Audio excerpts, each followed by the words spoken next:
ഇന്ന് നല്ല ടേസ്റ്റുള്ളൊരു chicken stew ഉണ്ടാക്കി നോക്കാം. ചിക്കൻ സ്റ്റൂവും പുട്ടും ഇവിടുത്തെ ഫേവറേറ്റ് കോംബോ ആണ്. അതിനുള്ള ഈ സാധനങ്ങളാണ് ഈ കട്ട് ചെയ്ത് വെച്ചിരുന്നത്. വെജിറ്റബിൾസ്, ഒരു പുട്ട് നനച്ചത്, പിന്നെ തേങ്ങാപ്പാലിൻ്റെ 1-ാം പാലും 2-ാം പാലും എടുത്ത് വെച്ചിട്ടുണ്ട്. പുട്ടിനുള്ള തേങ്ങ ഉണ്ട്. ചിക്കൻ കഴുകി വൃത്തിയാക്കി വെച്ചിട്ടുണ്ട്. ചൂടായ പാനിൽ കുറച്ച് വെളിച്ചെണ്ണ ഒഴിച്ചിട്ട് അതിലേക്ക് 3 ഗ്രാമ്പൂ, 3 ഏലക്ക, ഒരു കഷ്ണം പട്ട ചേർത്തിട്ടുണ്ട്. അതൊന്ന് ഇളക്കിയതിന് ശേഷം ചെറിയ കഷ്ണം ഇഞ്ചിയും കുറച്ച് വെളുത്തുള്ളിയും കട്ട് ചെയ്തിട്ടുണ്ട്.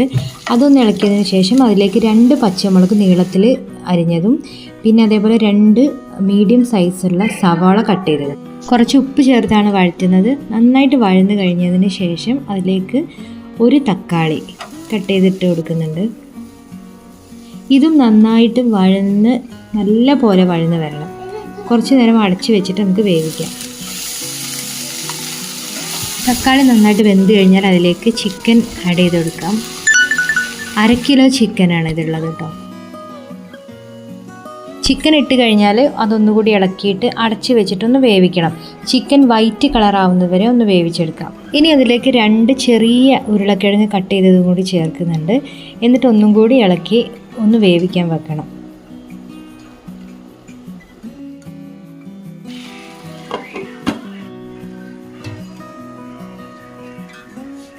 ഒക്കെ റെഡി വന്നിട്ടുണ്ട്. ഇനി ഇതിലേക്ക് നമ്മൾ 2-ാം പാല്, നേരത്തെ നമ്മൾ എടുത്ത് വെച്ച 2-ാം പാല് മുഴുവനായിട്ട് ഇതിലേക്ക് ചേർക്കണം.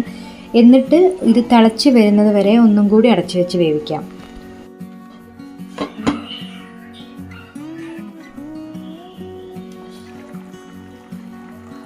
നന്നായി തിളച്ച് വന്നിട്ടുണ്ട്. ഇനി ഇതിലേക്ക് പൊടികളാണ് ചേർക്കാൻ പോകുന്നത്. ഞാൻ 1 സ്പൂൺ ഗരം മസാലയും ഒരു 1.25 സ്പൂൺ കുരുമുളക് പൊടിയും ചേർത്തിട്ടുണ്ട്. പിന്നെ ഒരു ടേസ്റ്റ് ഇരുന്നോട്ടെ എന്ന് വെച്ചിട്ട് ഒരു കുറച്ച് മല്ലിപ്പൊടി, പച്ചമല്ലി പൊടിച്ചതാണ്, അതും കൂടി ചേർത്തിട്ടുണ്ട്. ഇനി ഇത് നന്നായിട്ട് ഒന്നുകൂടി ഇളക്കിയിട്ട് ഒന്ന് വേവിക്കാൻ വെക്കാം. ചിക്കൻ്റെ വേവൊക്കെ ഈ സമയത്ത് നോക്കാം. നന്നായിട്ട് വെന്തിട്ടുണ്ട്. ഇനി അവിടെ നിൽക്കേണ്ട സമയം കൊണ്ട് നമുക്ക് ഇതിലുള്ള കുറച്ച് ഉരുളക്കിഴങ്ങ് ഞാൻ എടുത്ത് മാറ്റി വെക്കുന്നുണ്ട് അരച്ച് ചേർക്കാൻ. പിന്നെ നേരത്തെ സോക്ക് ചെയ്ത് വെച്ചിട്ടുള്ള അണ്ടിപ്പരിപ്പ് ഞാൻ കാണിക്കാൻ മറന്നു, ഇതാണ്, അതും കൂടി അരച്ച് ഈ സമയത്ത് ചേർക്കുന്നുണ്ട്. പിന്നെ ഉരുളക്കിഴങ്ങും ചേർത്തു.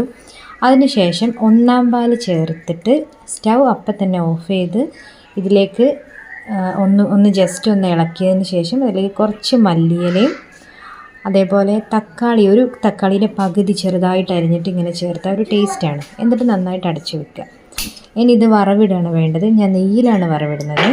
1 സ്പൂൺ നെയ്യ് എടുത്തിട്ട് അതിൽ 1-2 വെളുത്തുള്ളി ചുവന്നുള്ളി ചെറുതായിട്ട് കട്ട് ചെയ്തിട്ട് അത് കറിവേപ്പിലയും ചേർത്ത് ഈ കറിയിലേക്ക് താളിച്ചൊഴിച്ചാൽ നമ്മളെ നല്ല ടേസ്റ്റി ആയിട്ടുള്ള ചിക്കൻ സ്റ്റൂ റെഡിയാണ്.